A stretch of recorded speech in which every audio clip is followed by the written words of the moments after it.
I'm scared to eat food from strangers. These were the words thrown at me by my younger brother, who is 8 years younger than me, at the entrance of our family home. I had visited our family home today to celebrate my brother's 20th birthday. He forcibly took the birthday cake I brought as a gift right out of my hands. The cake hit me, breaking into a sad mess. It was awful. I never imagined he would do such a thing. Seeing me covered in the remnants of the cake, our parents were behind him, doubling over with laughter. I stood there in shock. And even my parents began to treat me like a stranger, laughing breathlessly just like my brother. But our last names are different, aren't they? People with different last names aren't family, right? I hadn't expected to be called a stranger just because I took my husband's surname after getting married. When I raised the question, my parents briefly looked surprised and then started laughing even harder. You were always like a maid from the start, weren't you? I always wanted a boy from the start. It's your fault for being born a girl. I felt a chill pass through me. A woman who marries off is a stranger now. Even as he said that, my brother snatched the gift I was holding and said, "I'll just take this though," making convenient excuses. "We only celebrate with family. Strangers, please leave." My mother waved me off as if shooing away an animal. And I accepted the wishes of my parents and brother, informing them that I would stop sending money home. I expected them to show some sign of worry. But they just scoffed, calling my statement a bluff. It was a month later that my former family, now strangers, came yelling, "What's the meaning of this? Explain the situation." My name is Denise. I am 28 years old. From elementary school through high school, I always maintained good grades and was admitted to a state university. After graduation, I managed to get a job at a fairly well-known company. You might think I've had a smooth sailing life listening to this. However, I did not grow up under such favorable conditions. Up until the second grade of elementary school, I was a fairly ordinary child, even if not wealthy. It was around this time that my much-awaited younger brother Jeff was born, which drastically changed my life. My parents, overjoyed at having a successor, doted on my brother and started neglecting me. Well, being neglected might have been better in some ways. Busy with work and taking care of my brother, my parents dumped all the household chores on me. I became what you might call a young caregiver. Young caregivers are children under 18 who regularly perform household tasks, care for family members, or provide care that would typically be assumed by an adult. I didn't know the term back then, but when I learned it recently, it felt like it was describing me. My mother, holding my brother, would yell at me as soon as I got home from school, my school bag still on my back. "Denise, get dinner ready as soon as you get home. It's bad enough without you having to skimp on effort." I had never been taught to cook by my mother, and I hadn't even experienced cooking classes at school yet. I knew I couldn't say I couldn't do it, or I'd be scolded. So I borrowed cookbooks that even elementary students could handle from the school library and studied desperately.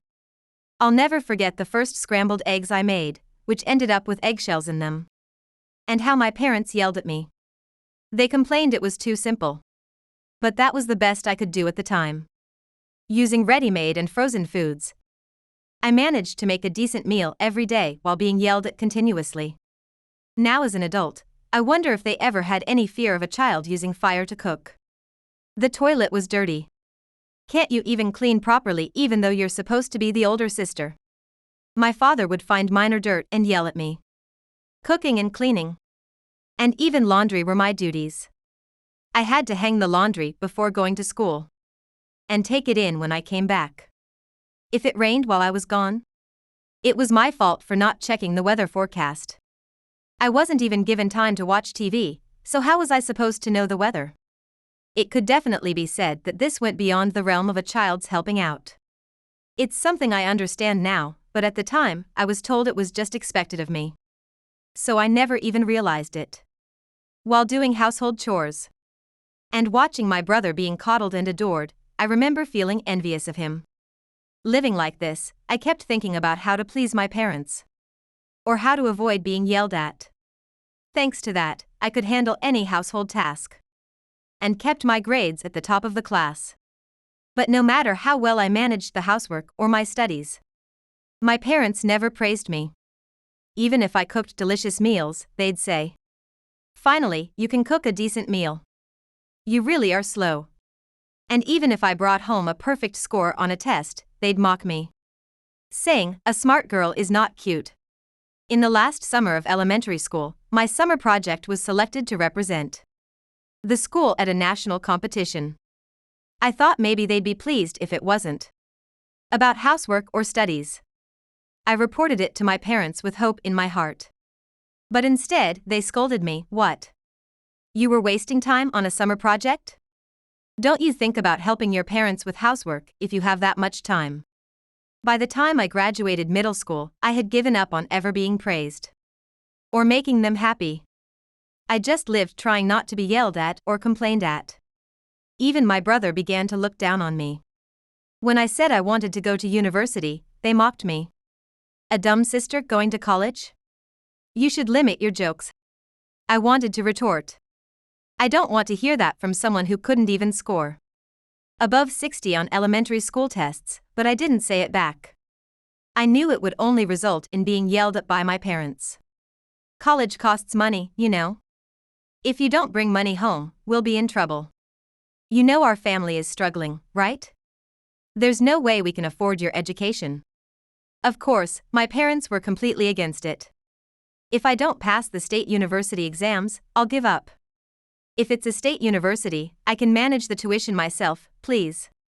I begged and somehow got their permission. But life became even harder once I was in college. Far from helping with tuition, my parents started demanding I contribute to the household expenses, knowing that my part-time job money was going towards my college fees. "You chose to go to college because you wanted to. Our family doesn't have the luxury to support that," they said.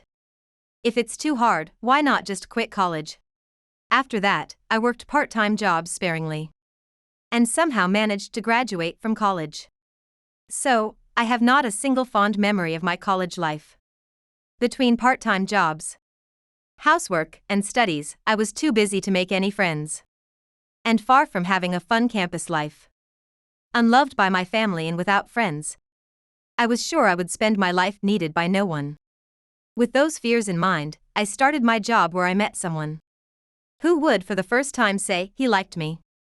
It was Patrick, my coworker who was 2 years older than me.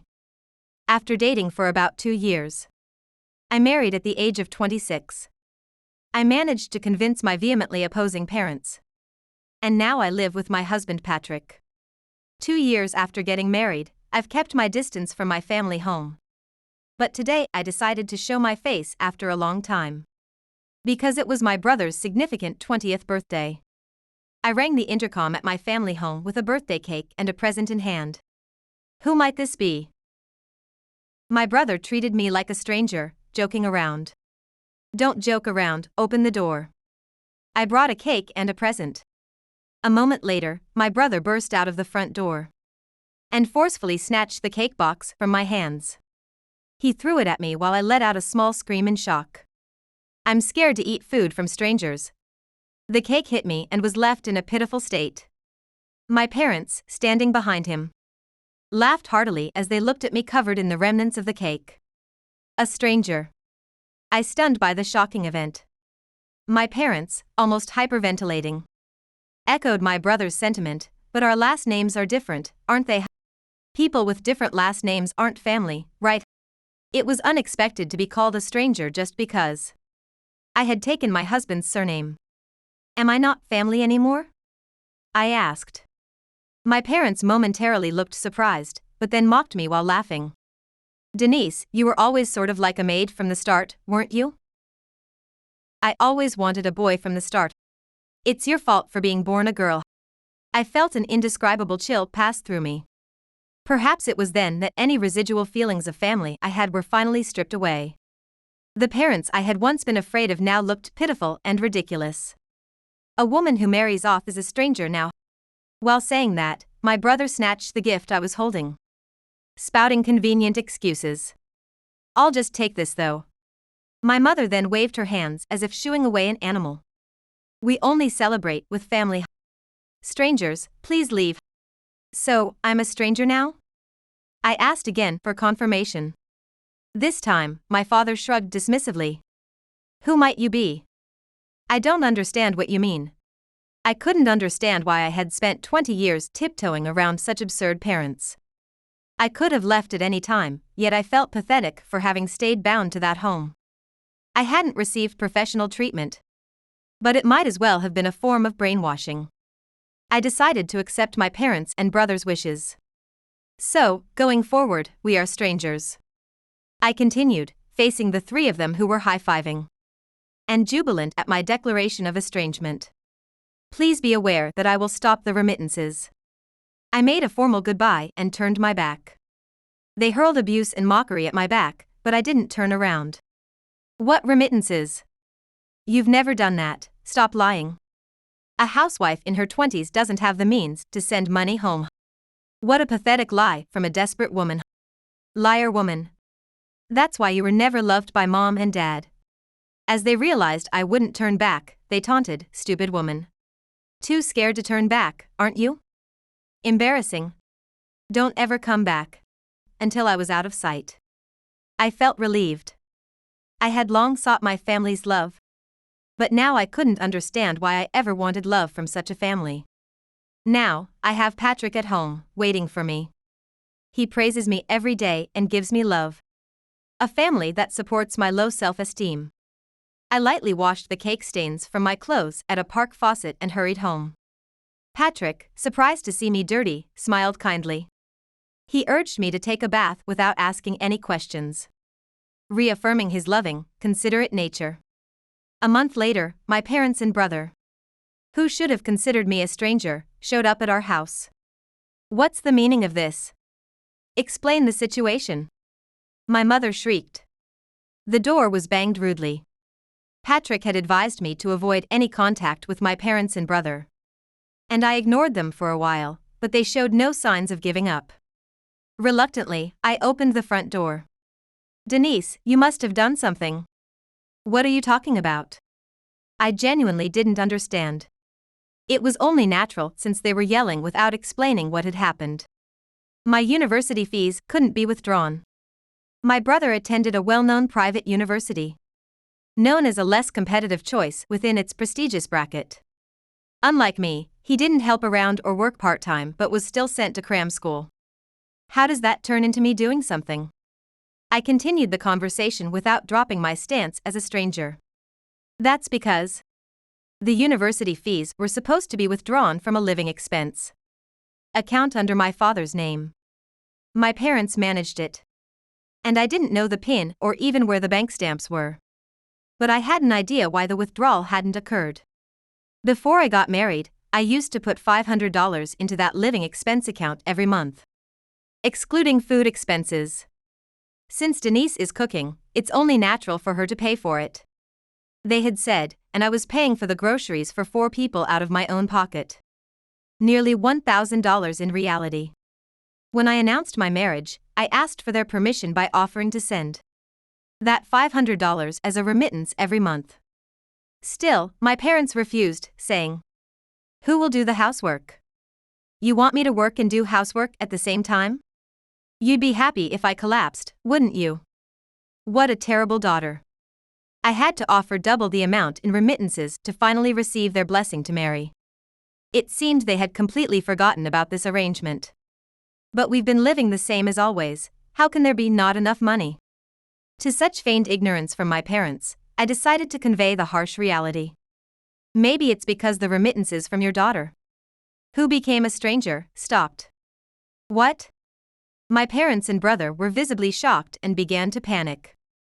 You must have been earning on the side. Impossible. You know our company prohibits side jobs. I thought Jeff was earning from a part-time job. Mom and Dad were the ones who told me I didn't need to do something as shameful as getting a part-time job, right? It seemed my mother thought the remittances were my father's income. And my father thought it was from a part-time job. As they looked at each other, my parents and brother all turned smiling faces towards me. That smile I had longed for from my family now felt creepy coming from my former family. Denise is unlike Jeff, she graduated from a state university. That's my daughter. All the strict upbringing was worth it. Denise is really something. My parents were suddenly singing my praises, flipping their stance on me. It's amusing how they could say such things without even knowing what company I work for. I work at a major pharmaceutical company, a dream I've had since elementary school. It all started with a science project I entered in a national competition as a child, which inspired me to pursue a career in pharmaceuticals. The project was about how to administer medicine to young children, a topic I chose as I watched my parents struggle with my medicine-averse younger brother, Jeff. Although I didn't win the competition, I received excellent feedback for the heartfelt idea, which motivated me further. Thanks to this, I now earn over $70,000 a year, making it feasible for me to pay $1,000 monthly. As I was dealing with my parents and brother at the entrance, my husband Patrick, who had been watching from inside, swung open the door abruptly. My parents and brother froze in surprise. Enough is enough. Denise isn't just some convenient tool for you, Patrick yelled. My parents flinched for a moment before my dad retorted, and my mom followed suit. How dare you speak to your in-laws like that? That's right. There's a limit to lacking manners. Behind them, my brother was nodding vigorously in agreement. It was you who disowned my wife, calling her a stranger. We have no need for people who treat my wife like a wallet. Get out now. Intimidated by Patrick's fury, my parents sheepishly left. About my tuition. Jeff lingered, clearly concerned about his tuition fees. But after being sternly rebuked by Patrick with a sharp anything else, he squeaked in fear and left. However, neither Patrick nor I believed that my family would give up so easily. True to our expectations, they began showing up at our home and calling repeatedly from the next day. I continued to ignore them, but eventually, Jeff started ambushing me. When I spotted him at the entrance, I would sneak in through the back or wait out at a cafe until he left. Today, however, Jeff spotted me before I noticed him, and I couldn't escape. He hurried over to me. I had resolved to ignore whatever he said, but I stopped when he unexpectedly apologized. I'm sorry for everything. It was my fault.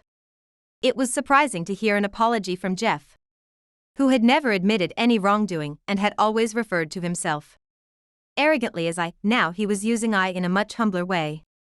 Mom and Dad always told me you were a failure, so I misunderstood you. I'm sorry, big sister. Big sister?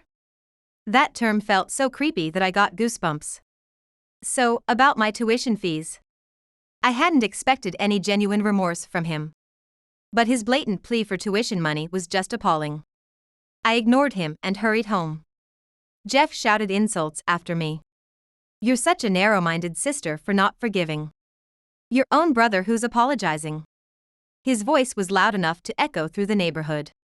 He probably thought that embarrassing me would get a reaction, but I kept walking. Oh. Ignoring me now? You've become quite something. I'll trash the house then. Displeased by being ignored, Jeff threatened further. It might be dangerous for you when you come home from work. A lot of my friends are pretty rough, you hear me? As I closed the front door, Jeff banged on it violently. I was genuinely scared. Even though he was younger, Jeff was a full-grown man, and I stood no chance against him physically, fearing what he might do if he resorted to violence. Fortunately, it didn't come to that as the police soon questioned him, due to a neighbor calling them after hearing his loud threats. The neighbors and police arrived, causing quite a stir. Jeff was taken to the police station, but since he hadn't actually committed any violence, and it was considered a family matter, he wasn't reprimanded. Despite the threats, it was deemed just a sibling fight. When my parents went to the station to vouch for Jeff, they came straight to my house afterward and caused a scene. You shouldn't call the police on your brother, that's not what sisters do. Don't you care about your brother at all? How could you treat a young man with a future like this? You're the worst sister. Like Jeff, my parents caused an uproar with voices loud enough for the neighbors to hear. before the police could be called again. A patrolling officer warned them, and they reluctantly went home. After they left, a police officer informed me that they would be intensifying patrols in the area. They can't intervene in family disputes, but they want to prevent any incidents before they happen, he said with a wry smile. It was a relief, but I knew they couldn't keep it up forever. And there was a risk my family might come back when the police weren't around. I needed to think quickly about what to do next. Indeed, my parents and brother continued to harass us for money for living expenses and tuition almost daily. Despite ignoring them, they kept making noise at the front door, and the police had to intervene repeatedly. At first, the neighbors were sympathetic. But as the disturbances continued, their looks grew annoyed. My husband and I apologized to them repeatedly and told them about our plans to move. Some asked where we were moving, but we politely declined to answer. If my family knew where we were relocating, they could potentially cause trouble for our new neighbors, which would be unfair to them. Our old neighbors understood with a knowing smile. Patrick and I moved without telling my family or the neighbors our new address. A neighbor I met by chance later told me that after we moved, my parents and brother had repeatedly visited our old empty house. They didn't believe the neighbors who said we had moved, and thought they were covering for me, leading to conflicts with new tenants. We ended up paying a settlement to resolve the issue, and haven't seen their faces since then, as advised by a former neighbor. Following their advice, my parents and Jeff even showed up at Patrick's parents' home. Where did Denise move to? Because of her, we had to move to a crappy apartment. It's all her fault our lives are ruined. Tell us where she is. It was a troubling situation for my in-laws. Before we married, I had told them about my upbringing and the potential troubles my family could cause. Patrick insisted on marrying me despite his parents' possible opposition. But I wouldn't have agreed if they hadn't accepted me. Expecting opposition, my mother-in-law tearfully embraced me, saying, "You've been through so much. Once you marry Patrick, I'll be your mother. So everything will be okay." I couldn't stop crying. That I could remain unharmed by my family's rejection was largely thanks to my in-laws' acceptance and care. Knowing the full situation, they firmly refused my family's demands. It's not possible to tell outsiders where a married daughter lives. Yet, my parents and brother didn't give up. "Give back our daughter. We won't allow you alone to benefit from our daughter's success. It's despicable to rely on our daughter's income. Is your son after our daughter's money too?" Faced with my parents' continued verbal abuse, my father-in-law finally snapped. "Enough is enough. Denise is our daughter now. It was you who disowned her, calling her a stranger." My normally mild-mannered father-in-law yelled, and my parents clammed up. "After all, it's you who have been depending on your daughter's income." "We've never relied on our daughter's income, not even once." My mother tried to justify her overspending due to the lowered living standards since the remittances stopped. "That's your own doing. It was you who declared her a stranger, so please leave."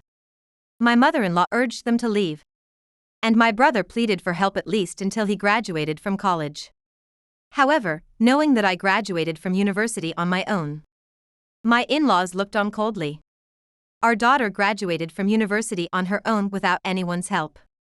If you're supposed to be the worthy successor supported by your parents, you should be able to do at least that much. My brother blushed from the sarcasm. Yet, my parents and brother insisted on staying until we told them where we were. Threatened with a call to the police by my in-laws, they finally left. I am truly grateful for my in-laws. Subsequently, due to stress from financial difficulties, my parents' and brother's relationship fractured. My father, a heavy smoker, further increased his smoking and ended up spending recklessly, developing a lung disease. My mother turned to alcohol, developing alcohol dependence along with hypertension and liver issues. As their medical costs rose, my brother did not help, instead berating them daily about how he would pay his university fees. Their relationship deteriorated into constant fighting, and unable to bear it, my father eventually kicked out my mother and brother. My brother tried to follow my mother but was rejected with the words, A son who doesn't even care about his mother's illness doesn't deserve to be looked after. In the end, my brother stayed with my father. The reason I know all this despite having cut ties is that each of them took turns showing up at my in-laws' house. All three of them vilified each other while defending their actions and asking my in-laws to pass messages to me for help.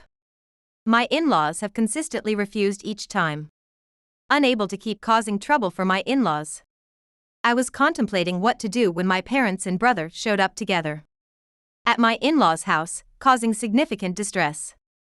They began to cry at the doorstep, likely hoping the neighbors would pity them for apologizing so much yet not being forgiven. Based on the lesson of having the police called on them at our previous home, they tried a new tactic. However, it's baffling that they didn't learn to stop causing trouble instead. Please stop. Unable to endure their poor act of crying, I yelled at my parents and brother sitting at the doorstep. Unbeknownst to them, the place my husband and I had moved to was my in-laws' house. I had been witnessing their harassment firsthand. Denise, were you being held captive here? My father exclaimed, grabbing my shoulder. I was worried since we couldn't contact you. After my father, my mother also tried to embrace me. However, I knew all too well that my parents thought if they pretended to be kind, I would start listening to them again. I shook off their hands and declared, I don't need to be worried about by strangers. I have a kind husband and in-laws. I didn't physically push them away. It was merely a declaration of separation. I told myself that the me who had been treated like a maid since elementary school and continuously exploited no longer exists. What's wrong? Have you been brainwashed? My father gripped my shoulder tightly. Have you been mistreated? My mother asked worriedly, reaching for my cheek. Why don't you come back home? Let's live as a family of four again. My brother put on a good young man's smile, implying I had been mistreated by my in-laws, which infuriated me. Yes, I was mistreated and maybe brainwashed. Then come back. I cut off my mother before she could finish. By you. I loudly recounted all the mistreatment they had done, one after another. My mother tried to stop me, and my brother, flustered, looked around. Just as my father was about to shout, "Stop it," a loud whistle sounded. The police, called by my husband, arrived. My parents and brother tried to excuse it as just a family quarrel. Mom was too harsh on you. I took you for granted too. We're family, right? Appealing to familial bonds and seeking help. However, I knew that the only thing in their minds was money. And their apologies were just a performance. If it had been before I met my husband, I might have easily forgiven them with this apology. But now, having learned what affection is for my husband and in-laws, I know this isn't it. It was you who first threw a cake at me and called me a stranger, wasn't it? It was Jeff who threw the cake. Jeff is a cold-hearted person who doesn't even care about his parents' illness. Triggered by my father's decision to cast aside my brother, who was once the beloved heir, an argument broke out among the three of them. What? Weren't you the ones who said to kick him out, Mom and Dad? I never said such a thing. It seems such conflicts have become routine for my parents and brother. They even started to cause a commotion in front of a police officer. The officer rushed to intervene but, unfortunately, ended up being struck on the cheek. Initially reluctant to get involved in family disputes, the officer could no longer stay silent. Although it was an accident, not constituting obstruction of justice. Perhaps they felt they couldn't let it go. The officer sternly warned my parents and brother. And it seemed they received a call on the radio. Sighing heavily, the officer asked my parents and brother to come along voluntarily. Apparently, a neighbor had called in advance, reporting. Their loud voices are a nuisance, they are making threatening remarks. Despite it being an accident, my parents and brother, feeling guilty, complied and were taken away in the patrol car. As they were loaded into the car, I told them. My husband and I, as well as my in-laws, have decided to move from here. So coming here will be in vain. My parents and brother tried to cling to me, but the officers put them in the car. I appeared before my parents and brother because it had been decided that we would move all together due to my husband's job transfer. It's okay now. My mother-in-law comforted me, patting my back. I thought my stomach would hurt. My husband lamented, having opposed me appearing before my parents and brother until the end, but he watched over me, understanding that it was for me to truly sever ties. My father-in-law just nodded and smiled at me. I felt surrounded by a loving family. The police let my parents and brother off with a stern warning. But they seemed to be living a life worse than being in prison. Forced to retire due to illness, my parents couldn't receive proper treatment. My brother continued to ignore the demands for tuition fees and failed to keep his promise of extending the payment deadline, leading to his expulsion from the university for trying to force my parents to pay using violence. Kicked out by my father and without a place to go, my brother took a job at a casino hotel with a dormitory in the countryside, rumored to pay well. However, he ended up addicted to gambling, spending almost all his earnings on it. My husband and I, having moved, cherish our careers and lead a happy life. My in-laws live nearby at a good distance, but there's talk of moving in together. It's a choice to cherish both family and careers. A two-family home built by combining funds from my in-laws and us will be ready in about a year. From there on, it would be nice if we could live happily together as a family of 5.